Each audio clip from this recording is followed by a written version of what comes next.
there all. Welcome to yet another nasscom Indeed Thought Leadership Report launch. And why do I say yet another? Because for the past 4 years, nasscom and Indeed have consistently partnered to create a series of future of work theme research studies for the Indian tech sector. But why future of work? If all of you could just rewind yourself to 2020, 2021, when the world was in this chaos called COVID, and everybody was questioning, will the tech industry survive? As a largely in-office workforce, how will this people-intensive industry manage to deliver? And deliver it did. It's just that how you work changed drastically. The future, all of a sudden, became the present.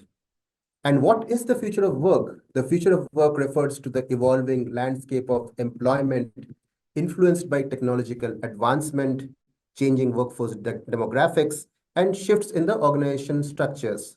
Our past nasscom Indeed reports have covered themes such as return to work, gig economy, generational diversity, Gen Zs, millennials, evolving tech talent supply demand, state of future of work in India. All these reports were made using exhaustive surveys and leadership interviews and paint a very interesting picture of the transformation that India is undergoing. I would like to remind that these reports are free for all and are available for download at the nasscom website, at the nasscom community, and of course at Indeed too. Coming back to today's report launch and within future of work, it kind of fits into the technology advancement pillar. Now, this pillar is a key one today, especially given the growing influence of automation and AI on the tech sector. The use of artificial intelligence and automation is increasing, leading to the transformation of job roles and creation of new opportunities in tech-driven fields. The Indian BPM sector is a powerhouse with over $49 billion of revenues last year and a 42 to 45% share of the global BPM market. In this report, BPM Shifting Gears, Shaping Tomorrow's Skills and Careers, we dive into the transformational shifts within the BPM industry, including the impact of AI, Gen AI, and the results on the emergence of new skills and the transformation of the overall job landscape. Given the current and future employment potential, the need to upskill and focus on raising awareness so that the Indian BPM industry is better prepared to take on future opportunities. The topic and sector is both important for nasscom as well as Indeed. I thank Indeed for their constant support and willingness to partner with nasscom to build transformative thought leadership for the tech sector. We have a lot lined up for you today. So without much further ado, let's now get started with the report launch.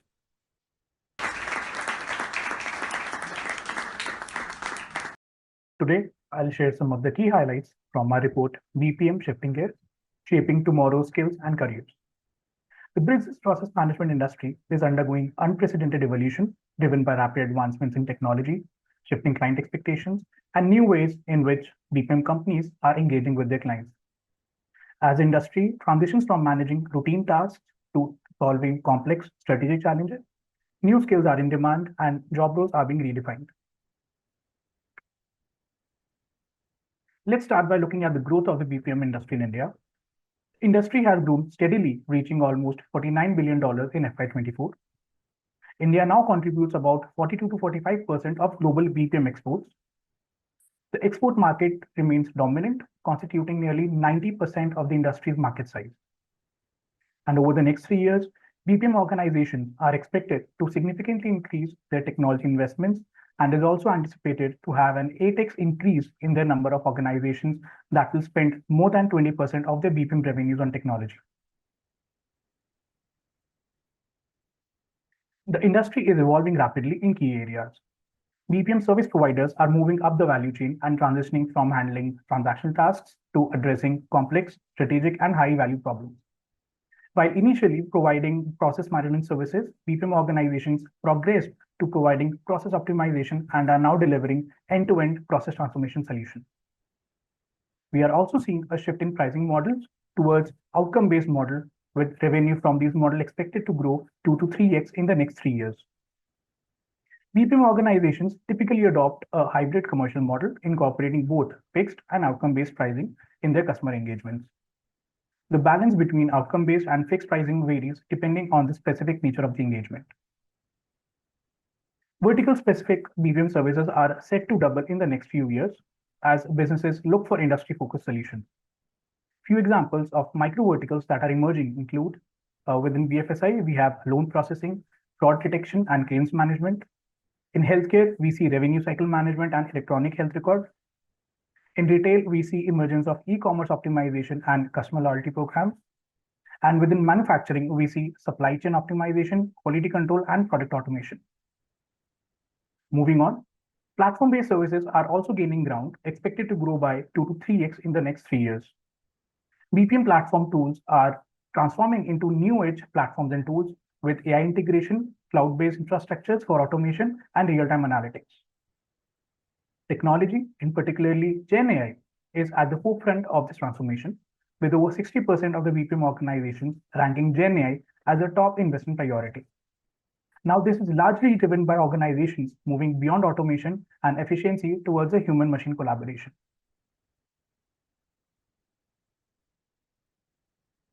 The BPM sector is witnessing a rapid adoption of AI and Gen AI across organizations, including contact centers and other business functions. Now, for contact centers, Gen AI is transforming the entire value chain from pre-call, during call to post-call processes. There's a notable shift from voice-based to non-voice channels, which is driven by Gen AI.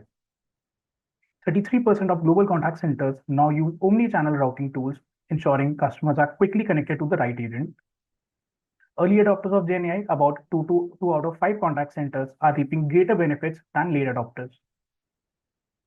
Now, coming to business functions, in HRM, Gen AI speeds up talent acquisition and enhances resource management.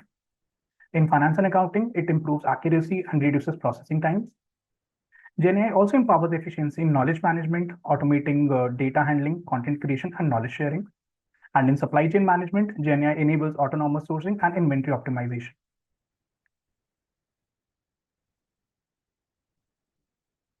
As the technology reshapes the industry, specialized domain-centric job roles are emerging to meet the complex challenges across the industry. Some of these roles include loan processing specialist that evaluates loan application and credit ratings, revenue cycle management executive that manages financial aspects of healthcare services, e-commerce specialist that optimizes online sales channels and customer experience, and fraud detection professionals that prevents financial losses by analyzing and investigating fraudulent activities. We are also seeing some new roles in some business functions. In FNA, roles like data scientist analyst, AI strategy director, and fintech innovation manager are emerging. In HRM, HR data scientist, chatbot HR specialist, and digital HR transformation manager are critical. In contact centers, AI conversation designers and virtual assistant trainers are on the rise. In supply chain management, roles such as digital supply chain transformation manager and predictive analytics specialist are now in demand. BPM organizations must upskill their workforce by offering certifications and trainings, both in technical side, skills like Gen AI and analytics, as well as on the soft skill side. Moving on. While the BPM industry is growing, it faces significant challenges, primarily the lack of skilled candidates. According to the nasscom and Deloitte BPM survey 2024, 47% of the BPM organizations cite the lack of adequately skilled candidates as a key challenge. To address some of these challenges, it is recommended for the BPM companies to partner with education institutions to develop specialized programs and update curriculum, create robust in-house learning platforms that offers courses on technologies such as AI, data analytics, etc. Encourage employees to specialize in their chosen domains and gain recognition for their expertise, leading to higher job satisfaction and retention. And also mentor employees in obtaining industry-recognized certifications, especially domain-specific. It is also recommended to hire candidates who have a robust understanding of data interpretation, statistical analysis, and data visualization tools, and collaborate with the government to update traditional curriculum, ensuring they incorporate emerging technologies like Gen AI and domain-specific knowledge to meet industry demand. In conclusion, the BPM industry is at an important juncture. With technology-driving transformation, companies must focus on upskilling their workforce and developing specialized talent to stay competitive in this evolving landscape. Thank you.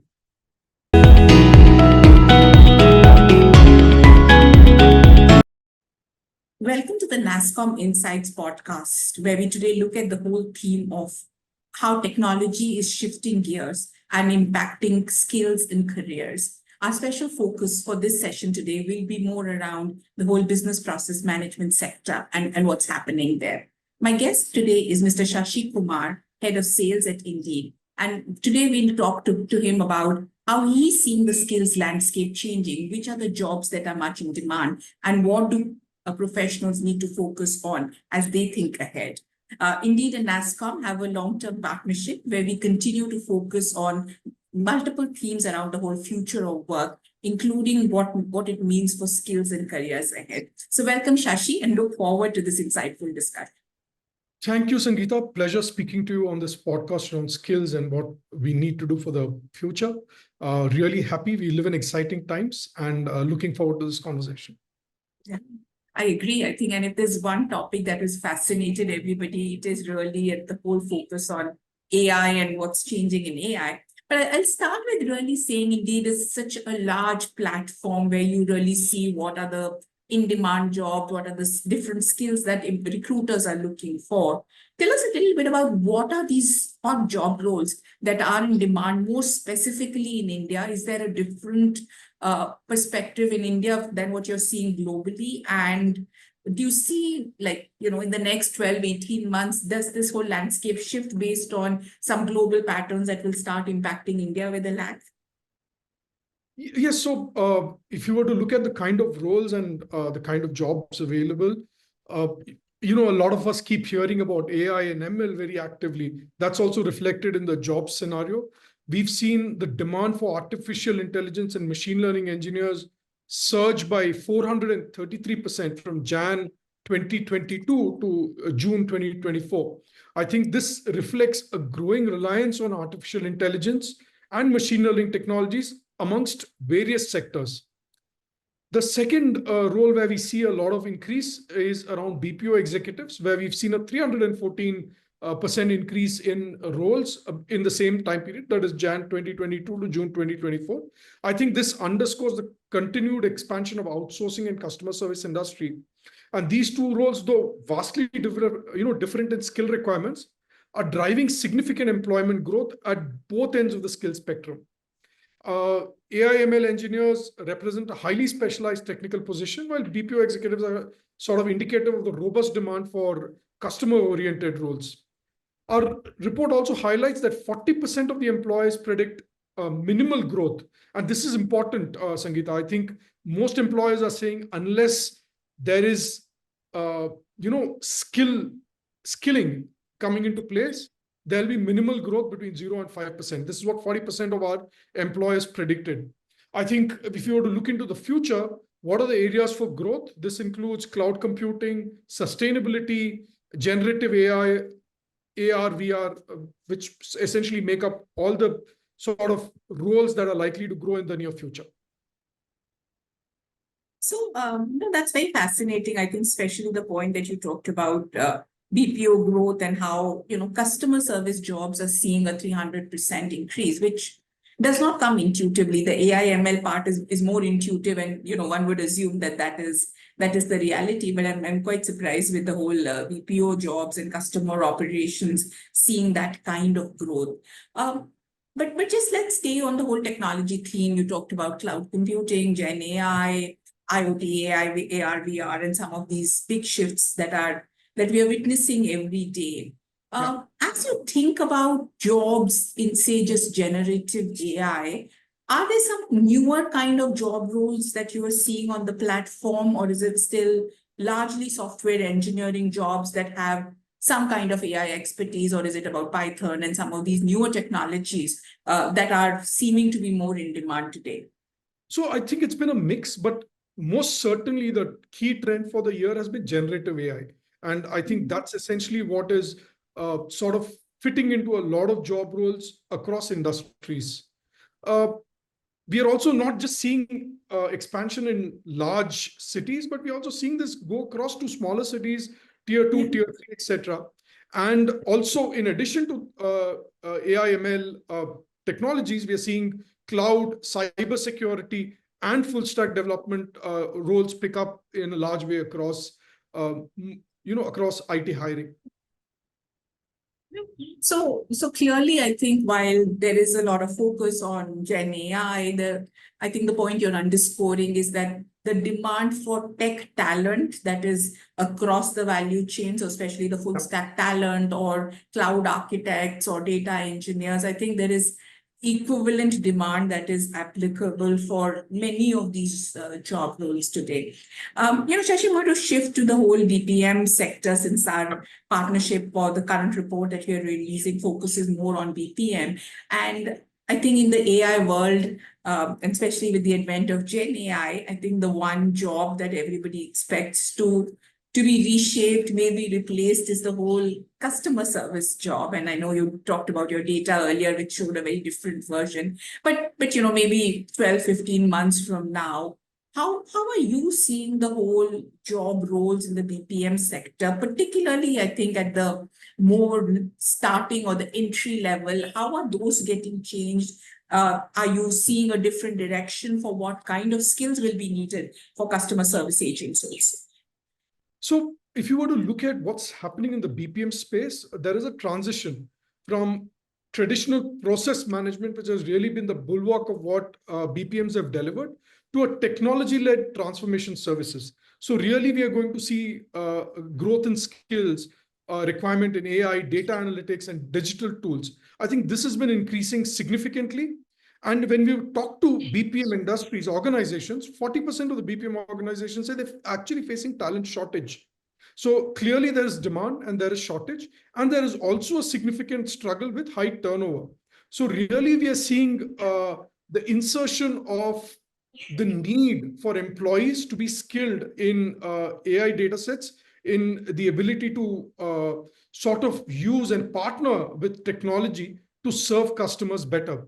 So as we see, and clearly I don't think we are going to see the sector itself getting obsolete. We are going to see the sector transform and possibly add more manpower as they help companies across the world scale into these new technologies that they're looking to adopt. So what we will see is evolution in hiring, evolution in the kind of people they are hiring, even at the frontline level. If you're skilled with the latest technologies in AI, in Gen AI, and you're able to use some of these generative AI tools well, you'll be better positioned to find yourself a job, even within the BPM sector. Jan, I think to quote a slightly cliched quote now, I think they're saying the people who will be obsolete are the people who can't work with AI. So I think working with AI is the skill you will need, whichever level of the job value chain you are in, because it's a huge productive lever that we can go out and really invest in and learn from, right? So clearly, but I think it's interesting to hear that the BPM sector is still facing a talent shortage, right? But if you read some of the research out there, you would just assume that all these jobs, and they are a very large number of customer service jobs in India. But I think the fact you've also articulated is that these jobs will be reshaped. It is not, or maybe tasks will be reshaped. So if you were doing a process a certain way, today AI will help you maybe do the task a slightly different way, and hence the ability to leverage these tools for productivity, for efficiency, will become even more critical for organizations that want to stay ahead and thrive in this AI dominant world. One of the other things that, sorry. No, I'm saying as the world transforms into using AI, I think the opportunity lies for the Indian BPM companies to also help the world with this transition. And I think some of this is already happening, and that is reflected in the labor shortage, where they are looking for people who have the new age skills to help them transform their clients' business as they go on. I think another opportunity, at least, which is, I don't know whether to call it in the BPM world, but it's the whole data annotation opportunity, right? Because clearly AI can thrive only if there is enough adequate data available. And I think the opportunities for data annotators, and I think some of these are in real remoter parts of India that we are seeing companies come up and build out for. I just want to shift a little to skills, right? I think the whole issue of soft skills has been talked about a long time. It's not that it's anything new, but I think in this AI world, what we're hearing is more importantly, saying technologies will keep changing. So today you may be learning whatever, a Python or Java, whatever else you're learning. Tomorrow it may be something else. So technology will continue to change, and obviously you need a culture of continuous learning. But there are a newer set of soft skills or professional skills that are becoming even more critical. How are you thinking about these professional skills, Shashi, and what do recruiters on your platform rate the highest from a professional skills perspective? So if you were to look at soft skills or professional skills, like you rightly said, some of the technologies will keep evolving. You need to continuously learn. So nothing that I'm saying takes away from the fact that people need to continually invest in their own development and their own learning.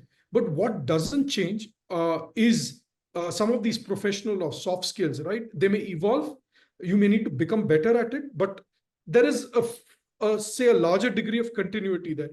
You need to be able to communicate well with everybody. So precise communication, ability to make your point in a way which is understood well with very little scope for misunderstanding, ability to work with numbers and data, to look at a set of numbers and then intelligently arrive at conclusions. Three, being able to function in an environment that will be increasingly multicultural, to be sensitive to the fact that companies want to be more inclusive, and to function well within the inclusive world, and also be supportive of inclusivity in whatever way and shape or form will continue to be eternal. I think these are things that will continue evolving, but will be more stable. I mean, this plus some of the softer skills that are, some of the technical skills that are required, which are evolving at a fast pace, will help people be in a good place from an employment standpoint. No, I think communication never goes. It's always been important, but I think it's even become more important, because to be a good prompt engineer, you need to know how to ask the right questions, right? I mean, it doesn't matter whether you ask them in English or whatever vernacular language you may want to, but I think it's important to know how to ask the right questions, because the machine will only answer what you tell it to. Exactly. And hence the importance of communication is very important. I think the other one we've been reading or hearing is about critical thinking, right? Because the machine is trying to become smarter than you, or whatever is happening around super intelligence. So I think it's about learning, focusing more on critical thinking, and how do you stay ahead and really bring the human aspect of critical thinking to your role is something that we've been reading about. And of course, I think learning is a skill, because clearly in this environment, learning has to be a skill and not just something you do in college or once in your organization. As you move forward. So Shashi, if we were to stay on this whole skills demand supply imbalance, right? I mean, here we have a lot of people who are looking for jobs, and we have a lot of unmet jobs, right? So there is a demand and supply imbalance as it exists in the job environment today, and particularly in the technology world. What is the role you think that AI can play for students or job aspirants to understand what are these jobs that are in demand, what are the kind of skills that are needed for these kind of job roles, what are maybe the curriculum or content they will need to upskill? Is there a place where they can see or understand all of this much better, and does Indeed offer some of this also? No, absolutely. So in fact, our CEO recently outlined our approach to how Indeed will sort of leverage AI to help job seekers figure out what they want. And I think he went back to talk about how most of the searches on Indeed, the what box, where you essentially type in what you're looking for, is left blank. It's because essentially people are saying, tell me what is available. So really, with that as a starting point, I think what AI and newer technologies will help job seekers with is get to understand where is their interest. What are the skills people need to get to a job that interests them? What of those skills they have and what they need to cover for? And then take them on to a place where they can actually view those jobs that interest them, and essentially a tool that will help them shorten their sort of thinking and help them focus on really where their interests lie and where those opportunities are available in the market. So really, that's the role that we think technology will play in helping job seekers get to the right roles that they would want to fit into, or they would love to fit into, and essentially figure out where those roles are. Personalization becoming like a trend. I've heard a lot about personalization from a learning perspective, but personalization from a job hunting perspective, is that a future trend that we will see? Absolutely, absolutely, and that's something which our CEO spoke of in detail, where a job search will be personal. Like, it'll be your own sort of personal agent that's helping you find what you're looking for based on the skills that you have and the interests you bring. So you will almost have, you're seeing an AI agent that says, oh, Sangeeta is looking for a job opportunity. These are some of our interest areas. It will kind of personalize it and offer those options for me to consider, and obviously say, where are my skill gaps against those options that may be. Because that'll be fascinating, because it clearly underscores and reduces the whole pain in the process of trying to find the right career opportunities from both a recruiter as well as a job aspirant perspective. I know we're going to run out of time, Sashi, but just my last question, right? On what's your career advice for students or people who are looking to seek, job changes? What is it that they should be focusing on, and how should they be thinking about their careers? That's a good question. I think for a lot of time, many youngsters, as they enter the job market, are trying to chase what's most in demand. Now, that's very important, because you want to be in a role where a lot of people are looking to hire you, and you're sort of paid possibly in a way that is good, and you're working in a job that pays well. But what is more important is figure out what interests you. Think through, if this is the job, am I going to be happy doing it 9 hours a day, 5 days a week for the next 12 months, 24 months, 36 months? If the answer is no, then irrespective of how in demand the skill is or how in demand the job role is, maybe you need to think back. Because, while a good job can be a good starting point, but what sustains a career is your interest and your aptitude for a certain kind of job. Focus on that. It may take a little longer, but you will definitely land in a career path that will lead you to success in the long run. So focus on not just forget the herd mentality and focus on what you really want for yourself, and then how prepared are you for that job role. Exactly. Very well articulated, Sashi. Thank you so much for this discussion, and we look forward to our partnership with Indeed as we move forward on newer themes, newer topics, but this fascinating world of jobs, careers, skills, future of work, which is changing on an ongoing basis. Really appreciate you taking the time out for this. Thank you so much, Sangeeta. Have a wonderful day. Thank you.